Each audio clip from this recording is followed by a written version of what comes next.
بسم اللہ الرحمن الرحیم۔ السلام علیکم۔ جی بچوں کیسے ہیں آپ لوگ؟ سب ٹھیک ہیں؟ نہیں جی بچوں، آج تیسرا چیپٹر ہے، اس کو ہم ریڈ کرتے ہیں۔ پیپر بھی پرسوں ہے آپ لوگوں کا، تو چلیں کافی دیر کے بعد یہ میں تھرڈ چیپٹر بنانے لگا ہوں، تو اسی پیٹرن سے ہم کریں گے۔ پہلے ہمیں سمجھنا ہے، کیونکہ اب آہستہ آہستہ کنسیپچول کی طرف جا رہے ہیں، تو ریڈنگ جو ہے بڑی ضروری ہے۔ ریڈنگ کریں گے کچھ نہ کچھ آپ کے مائنڈ میں رہے گا، بعض چیزیں ایسی آ جائیں گی جو ایکسرسائز والے سوال نہیں ہوتے، وہ اندر سے بھی آ جاتے ہیں، تو آپ کا نالج جو ہے بیس ہونا بڑا ضروری ہے، اور یہ بہت زیادہ بھی نہیں ہے، تو ان کو پڑھیں، ان کو سمجھیں، دیکھیں۔ سو کہتے ہیں جی سورہ انفال قرآن مجید کی ترتیب کے لحاظ سے 8ویں سورت ہے، ٹھیک ہے 8ویں ہے، اس میں کل 75 آیات ہیں، تو یہ یاد رکھنے والی باتیں ہیں۔ 8ویں سورت ہے، 75 آیات ہیں، کیونکہ MCQs ہیں یہ سارے۔ انفال نفل کی جمع ہے۔ نفل جیسے ہم پڑھتے ہیں نماز میں، نفل پڑھتے ہیں تو نفل کیا ہوتا ہے؟ زائد چیز ہوتی ہے، پڑھ لیں تو ثواب ہوتا ہے، نہ پڑھیں تو گناہ کوئی نہیں ہوتا، تو نفل زائد چیز کو کہتے ہیں۔ مال غنیمت کو نفل اس لیے کہا جاتا ہے کیونکہ وہ اصل مقصود سے زائد ہوتا ہے۔ دیکھیں نا، مال غنیمت کب آتا ہے؟ جب کافروں کی اور مسلمانوں کی لڑائی ہو رہی ہے، جہاد ہو رہا ہے۔ اب وہ اصل مقصد جہاد ہے، اللہ تعالیٰ نے مسلمانوں کو جہاد کے لیے کہا ہے۔ اب اس کے بعد کافروں پہ فتح یاب ہو جاتے ہیں وہ لوگ، اور جو چیزیں وہ چھوڑ کے جاتے ہیں پیچھے، جو چیزیں ان کی حاصل کی جاتی ہیں، وہ اس کو مال غنیمت کہتے ہیں۔ تو یہ زائد آتا ہے، تو زائد جو ہے اس کو نفلی کہیں گے، نفل، تو نفل اس سے انفال جو ہے وہ کہتے ہیں، کیونکہ اس صورت کے اندر سارے مالی غنیمت کا ہی متعلق جو ہے وہ باتیں ہوئی ہیں، تو یہ ہم نے اس میں پڑھنا ہے۔ سو مال غنیمت کو نفل اس لیے کہا جاتا ہے کیونکہ یہ اصل مقصود سے زائد ہوتا ہے۔ جہاد سے مقصود تو آخرت کا اجر اور اللہ تعالیٰ کی رضا ہے، ٹھیک ہے نا، جہاد اسی لیے کرتے ہیں کہ اللہ تعالیٰ خوش ہو جائیں، اصل مقصد یہ ہے۔ مال کا ملنا یعنی چیزوں کا ملنا اللہ تعالیٰ کا فضل اور عطیہ ہے، یہ زائد چیزیں ہیں، اس لیے مال غنیمت کو انفال کہا گیا ہے۔ اس صورت میں مال غنیمت کی تقسیم کے احکام نازل ہوئے ہیں کہ جو آپ مال اکٹھا ہوگا، چیزیں اکٹھی ہوں گی، کس طرح سے لوگوں میں سب میں ڈیوائیڈ ہونی ہے۔ اسی مناسبت سے اس کا نام سورہ انفال ہے۔ ظہور اسلام سے قبل ہونے والی جنگوں میں یہ خیال کیا جاتا تھا کہ میدان جنگ میں جو مال جس کے ہاتھ آ گیا وہ اسی کی ملکیت ہے، جو مل گیا، جو جس کے ہاتھ آ گیا وہی اس کا ہو جانا ہے، ٹھیک ہے۔ اسی وجہ سے یہ لوگوں کی چیزیں ہتھیانے کے لیے بھی جنگیں ہوتی تھیں۔ اس زمانے میں لوگ مال و دولت کے حصول کے لیے بھی جنگوں میں شریک ہوتے تھے کہ چلو جی جنگتے چلیے، کوئی نہ کوئی چیز مل جائے گی، تو جو ملے گا، ہیرے جواہرات، جو بھی زیور ہیں لوگوں کے، تو اب ظاہر ہے اس کو حاصل کرنے کے لیے لوگ عورتوں کو بھی مارتے ہوں گے، ٹھیک ہے نا، تو وہ پھر ظاہر ہے کوئی رولز اینڈ ریگولیشنز نہیں رہ جاتے، بس یہ لوگوں کو مارو اور ان کی چیزیں ہتھیاتے جاؤ، تو ایک قسم کی یہ تو چوری ہو گئی، یہ جنگوں میں جو معاملہ تھا۔ سورہ انفال میں اس جاہلانہ تصور کی نفی کی گئی ہے، یعنی الٹ کیا گیا اور بتایا گیا ہے کہ اسلام میں جہاد کا مقصد صرف اور صرف اللہ تعالیٰ کی رضا ہے، کہ اللہ تعالیٰ کو ہم نے خوش کرنا ہے۔ غزوہ بدر کے بعد جب صحابہ اکرام رضی اللہ عنہ کی طرف سے مال غنیمت کی تقسیم کے معاملے پر سوال آیا تو اللہ تعالیٰ نے سورہ انفال کو نازل فرمایا۔ اس صورت میں کیونکہ یہ پہلا کام تھا نا، پہلی دفعہ لڑائی ہوئی تھی، غزوہ بدر پہلی لڑائی ہے مسلمانوں کی اور کافروں کی، تو اس لڑائی کے بعد جو مال غنیمت آیا ہے تو پھر ظاہر ہے صحابہ نے پوچھا کہ بھائی نبی کریم صلی اللہ علیہ وسلم سے کہ اب اس کا ہمیں کیا کرنا چاہیے، تو وہاں پہ اللہ تعالیٰ نے یہ اس کے احکامات بھیجے ہیں کہ کیا ہونا چاہیے، تو اللہ تعالیٰ نے سورہ انفال کو نازل فرمایا۔ اس صورت میں حکم دیا گیا ہے کہ مال غنیمت کو نبی اکرم صلی اللہ علیہ وسلم کے سپرد کر دیا جائے۔ پھر اللہ تعالیٰ کے حکم کے مطابق آپ صلی اللہ علیہ وسلم نے غزوہ بدر کے مجاہدین میں مال غنیمت کو تقسیم فرما دیا، جیسے جیسے اللہ تعالیٰ نے حکم دیا تھا۔ سورہ انفال 2 ہجری کے لگ بھگ مدینہ منورہ میں غزوہ بدر کے بعد نازل ہوئی، ٹھیک ہے، یہ یاد رکھنے والی باتیں ہیں۔ 2 ہجری میں نازل ہو رہی ہے، مدینہ منورہ میں نازل ہوئی ہے، اور غزوہ بدر کے بعد نازل ہوئی ہے۔ اس کے اکثر مضامین غزوہ بدر اور اس کے واقعات اور مسائل سے متعلق ہے، کیونکہ غزوہ بدر کے بعد ہی ہوا یہ معاملہ۔ تو یہ جنگ اسلام اور کفر کے درمیان پہلے باقاعدہ مارکے کی حیثیت رکھتی ہے، جہاں کہ میں نے آپ کو بتایا، جس میں اللہ تعالیٰ نے مسلمانوں کو فتح مبین عطا فرمائی، بڑی اچھی فتح عطا فرمائی، اور قریش مکہ کو ذلت امیز شکست سے دوچار کیا۔ سورہ انفال میں غزوہ بدر کے دن کو یوم الفرقان بھی کہا گیا ہے۔ اب یہ بھی یاد رکھنے والی بات ہے کہ غزوہ بدر کا جو دن ہے اس دن کا کیا نام ہے، شارٹ کویسچن بن سکتا ہے MCQ، یوم فرقان۔ فرقان کا معنی ہے حق اور باطل کے درمیان فیصلہ کرنا۔ تو یہی جو جنگ تھی، کیونکہ اس سے پہلے مسلمان بیچارے بہت لوور لیول پہ رہ رہے تھے، ہر کافر جو ہے وہ ان کو مار رہا تھا، ظلم و ستم کر رہا تھا، لیکن اس جنگ کے بعد پھر مسلمانوں کا ایک لیول ہو گیا کہ بھئی یہ ہم لڑ سکتے ہیں اور ہمارا ایک لیول آ گیا. اس جنگ میں کفار مکہ کو شکست ہوئی اور اسلام کی حقانیت ظاہر ہوئی. حق کا مطلب سچ ہوتا ہے کہ اسلام کی سچائی جو ہے وہ ظاہر ہونے لگ پڑی. اس لیے اسے یوم فرقان کہا جاتا ہے کہ یہ دن جو ہے اس میں تفریق آ گئی کہ جی مسلمان کون ہے اور کافر کون ہے, اللہ کی طرف کون ہے اور دوسروں شیطان کی طرف کون ہے.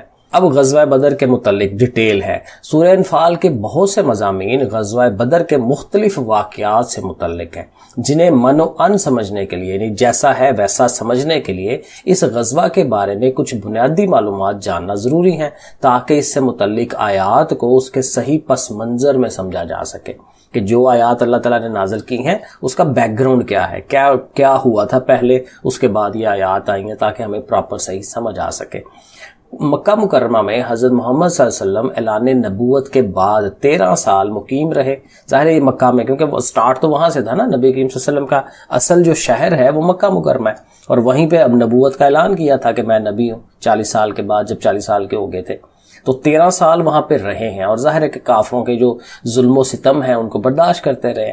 اس دوران مکہ مکرمہ کے کفار نے نبی کریم صلی اللہ علیہ وسلم اور آپ صلی اللہ علیہ وسلم کے جانثار صحابہ اکرام کو طرح طرح سے ستانے اور ناقابل برداشت تکالیف پہنچانے میں کوئی کسر نہ چھوڑی. یہ بڑے سارے واقعات ہیں, حضرت بلال کا واقعہ ہے, دوسروں کا, ڈیفرنٹ طرح کی تکالیف جو ہے وہ دیتے رہے ہیں. ٹھیک ہے, یہاں تک کہ ہجرت سے ذرا پہلے آپ صلی اللہ علیہ وسلم کو نعوذ باللہ شہید کرنے کا باقاعدہ منصوبہ بنایا گیا, جس میں پھر نبی صلی اللہ علیہ وسلم نے ہجرت کی تھی, حضرت علی کو وہاں پہ چھوڑ کے آئے تھے. جب آپ صلی اللہ علیہ وسلم ہجرت فرما کے مدینہ منورہ تشریف لے آئے تو کفار مکہ مسلسل اس کوشش میں رہے کہ آپ صلی اللہ علیہ وسلم کو وہاں پہ بھی چین سے نہ رہنے دیا جائے. انہوں نے عبداللہ بن ابی کو مدینہ منورہ میں خط لکھا. یہ عبداللہ بن ابی وہی ہے جس کو منافقین کا سردار کہا جاتا ہے. ٹھیک ہے, یہ بندہ مدینہ منورہ میں تھا تو نظر آتا تھا کہ جی نبی کریم صلی اللہ علیہ وسلم کے صحابہ کے اندر وہ ہے شامل, لیکن وہ دل سے نہیں تھا مانتا, تو وہ کفار کے ساتھ اس کا لنک رہتا تھا.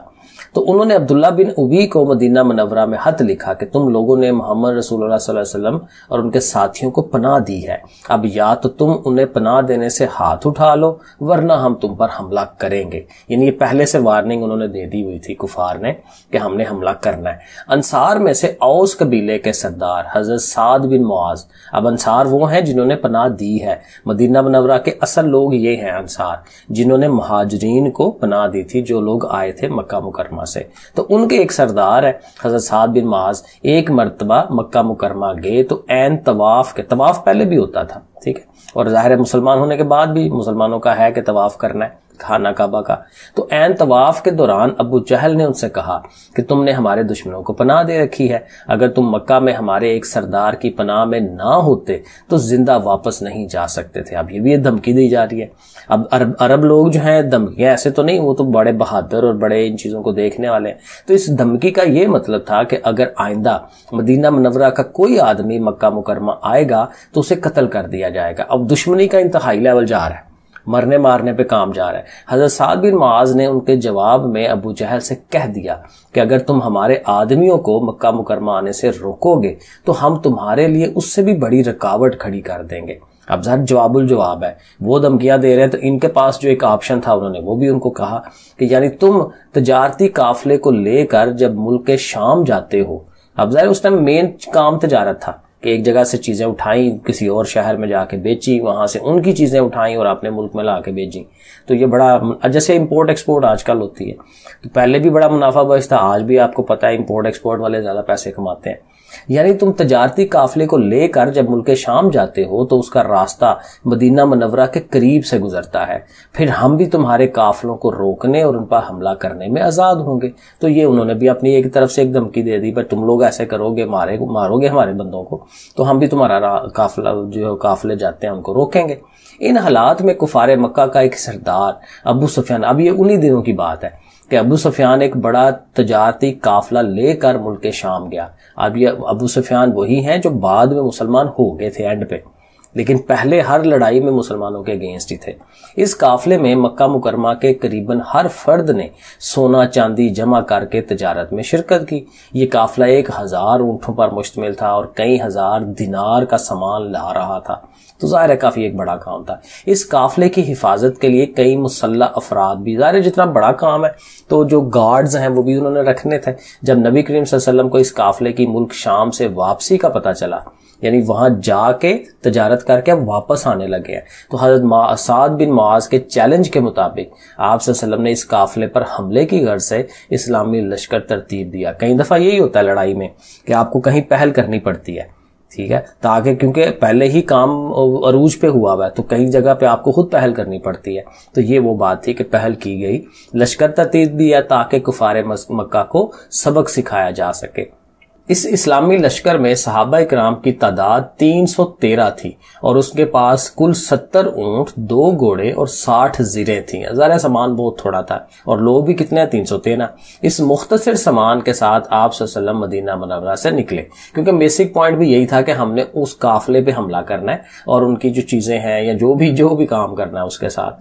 جب ابو سفیان کو آپ صلی اللہ علیہ وسلم کے ارادے کا علم ہوا، اب یہ پوائنٹ ہے کہ ان کو پہلے پتہ چل گیا، یہ جنگوں شنگوں میں یہی ہوتا ہے کہ جس کو پہلے خبر مل گئی وہ اپنا کام کر جاتا ہے، تو ان کو ارادے کا علم ہوا، تو اس نے ایک تیز رفتار ایلچی یہی ہوتا ہے جو پیغام لے کے جاتا ہے، ابو جہل کے پاس بھیج کر اس واقعے کی اطلاع دی۔ اب وہ پہلے پہنچ گیا اور اسے اب پورے لاؤ لشکر کے ساتھ مسلمانوں پر حملہ کرنے کا مشورہ دیا۔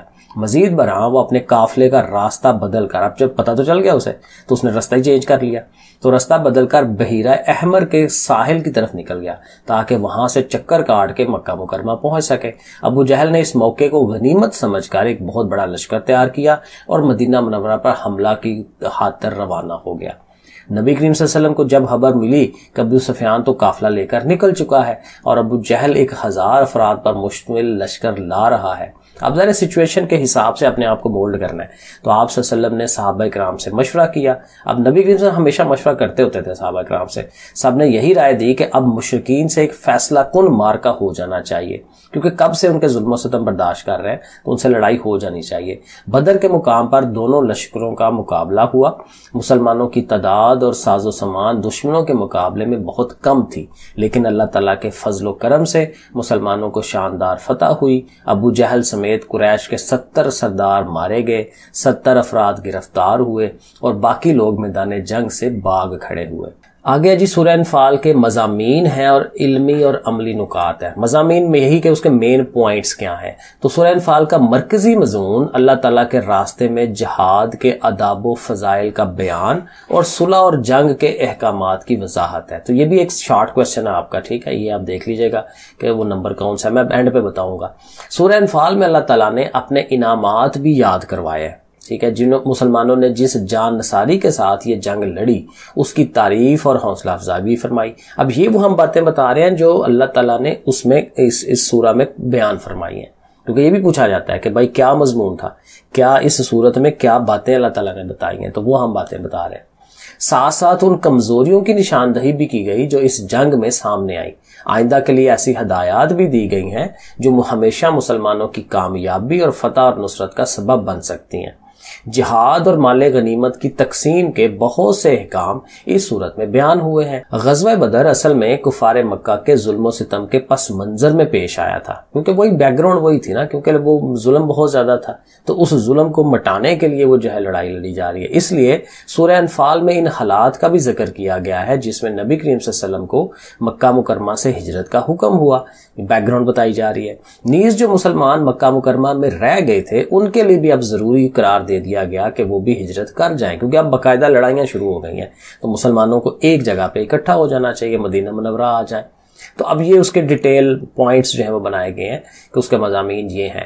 پہلا مضمون یہ ہے کہ سورت کے آغاز میں مسلمانوں کو تقوی، اطاعت حق کی طرف جانا، سچائی کی طرف جانا۔ تقوی یہی ہے کہ اللہ تعالیٰ سے ڈرنا اور اچھے کاموں کی طرف جانا۔ ذکر الہی، اللہ تعالیٰ کا ذکر کرتے رہنا اور اللہ تعالیٰ پر توکل، ہمیشہ اللہ تعالیٰ پہ بھروسہ کرنا، اس کی تعلیم دی گئی۔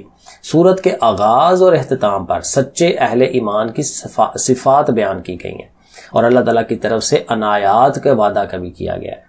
یعنی کہ شروع میں یہ بتایا جا رہا ہے کہ اچھے جو مسلمان ہیں، سچے مسلمان ہیں، ان میں کیا پراپرٹیز ہونی چاہیے، کیا خصوصیات ہونی چاہیے، اور پھر جب ہیں اگر وہ چیز تو پھر اللہ تعالیٰ کی طرف سے کیا عنایات آ سکتی ہیں، وہ بھی وعدہ کیا گیا۔ غزوہ بدر میں فرشتوں کے نزول کے ذریعے اللہ تعالیٰ کی غیبی مدد کا تذکرہ، کیونکہ غزوہ بدر میں وہ فرشتوں نے آ کے ساتھ لڑائی لڑی، ٹھیک ہے، تو اللہ تعالیٰ نے مدد کی اس میں، کیونکہ ظاہر یہ حق اور باطل کا مارکا تھا۔ اللہ تعالیٰ اور حضور اقدس صلی اللہ علیہ وسلم کی اطاعت و فرمانداری کا حکم بہت تاکید کے ساتھ کیا گیا۔ جہاد میں ثابت قدمی کی تلقین کے ساتھ ساتھ کفار سے میل جول کے ضوابط کے بارے میں بھی بتایا گیا، یعنی کہ ٹھیک ہے جہاد میں آپ نے کھڑے رہنا ہے، جب لڑائی کا موقع آ جائے پھر نہیں ہٹنا، اور پھر عام روٹین میں کفار جو ہیں ان کے ساتھ کتنا میل جول ہونا چاہیے وہ بھی بتا دیا گیا۔ باہمی جھگڑوں اور اختلافات کے برے نتائج سے خبردار کیا گیا، آپس میں نہیں لڑنا۔ اہل مکہ اور آل فرعون کے کردار میں یکسانیت اور ان کے انجام سے خبردار کیا گیا۔ یہی بتایا گیا کہ جو مکہ والے وہی کام کر رہے ہیں جو فرعون کے لوگ کر رہے تھے، فرعون نے کیا تھا، ٹھیک ہے، تو یہ ان کا ایک جیسا تھا، اور پھر ڈرایا گیا کہ فرعون کا دیکھ لو کیا انجام ہوا تھا، تم لوگوں کا بھی ایسے ہی ہونا ہے، تو باز آ جاؤ۔ صلح و جنگ کے قوانین اور جنگی قیدیوں کے بارے میں جامع ہدایات، اب ظاہر ہے قیدی بھی بنائے گئے تھے تو کیا کیا اس کی ہدایات تھی وہ بھی بتائی گئی۔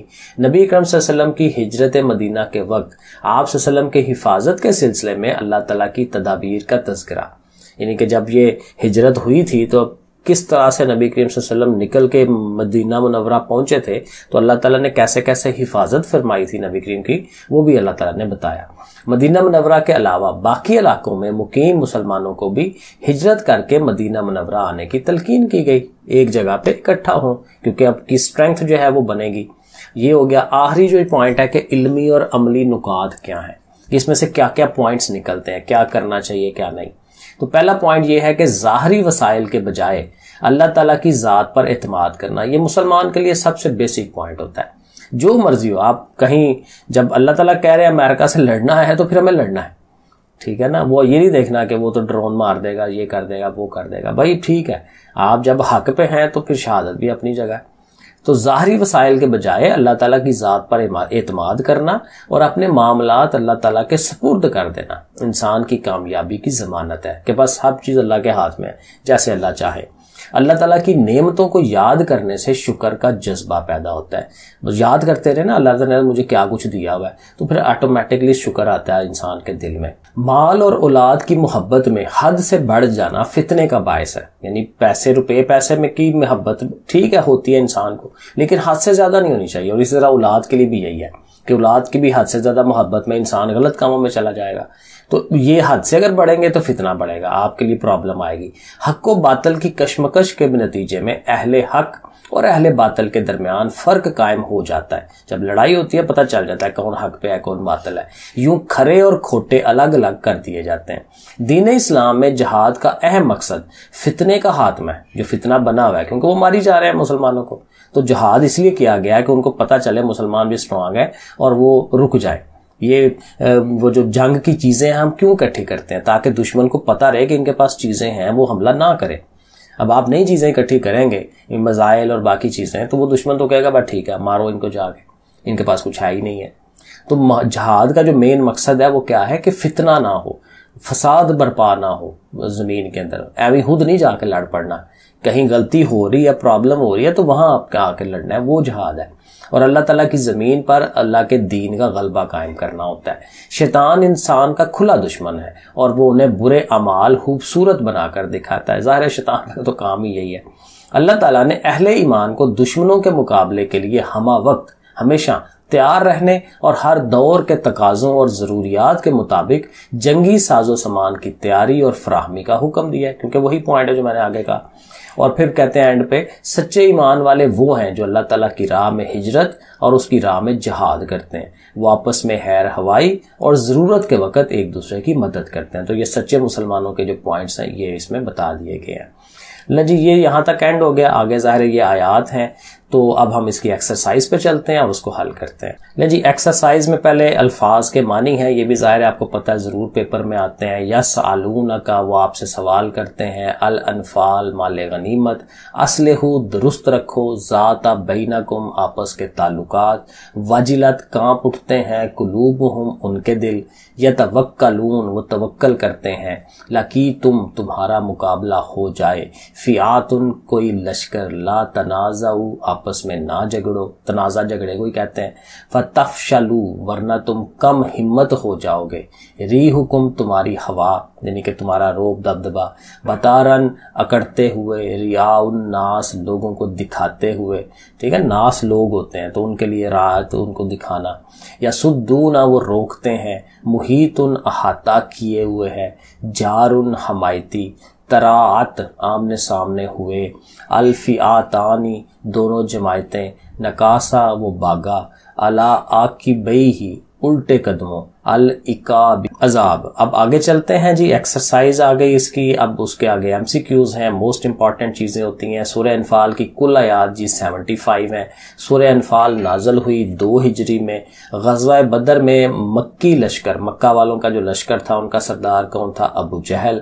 غزوہ بدر میں کافر جنگجوؤں کی تعداد کتنی تھی؟ وہ 1000 تھے وہ لوگ. غزوہ بدر میں مسلمان مجاہدین کی تعداد کتنی تھی؟ 313. غزوہ بدر اسلام اور کفر کے درمیان جنگ کون سی والی تھی؟ یہ پہلی جنگ تھی.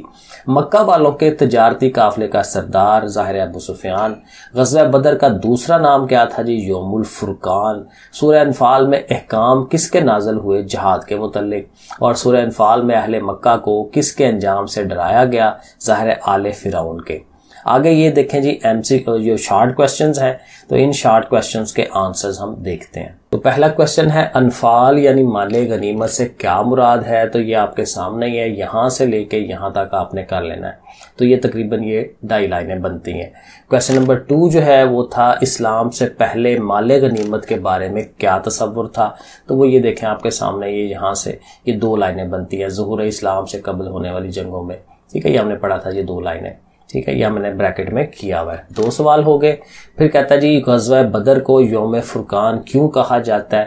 تو وہ یہ اینڈ پہ یہاں پہ لکھا ہوا ہے. ٹھیک ہے, یہ تعارف کے اینڈ پہ جو 2 لائنیں ہیں یہ آپ کے آ جائے گا. سورہ انفال میں غزوہ بدر کے دن کو یوم فرقان کیوں کہا گیا ہے وہ ادھر لکھا ہوا ہے. غزوہ بدر کب اور کہاں پیش آیا وہ پراپر ایسا آنسر نہیں اس طرح لکھا ہوا, لیکن آپ یہ لکھ لیں کہ غزوہ بدر 17 رمضان المبارک, یہ یاد رکھنا ہے 17 رمضان المبارک ہے, 2 ہجری ہے اور بدر کے مقام پہ نازل ہوا. تو یہ 3 باتیں آپ بتا دیں, یہ اوکے ہو جائے گا سوال آپ کا. پھر اس کے بعد 5واں ہے غزوہ بدر کا کیا نتیجہ نکلا؟ اب نتیجہ بھی ایسا کوئی آنسر نہیں بن رہا, لیکن آپ اس کا آنسر یہ دیں کہ غزوہ بدر جو تھا وہ حق اور باطل کا معرکہ تھا. ٹھیک ہے, اور اس کا نتیجہ یہ نکلا کہ مسلمانوں کو جو ہے وہ مضبوطی حاصل ہوئی.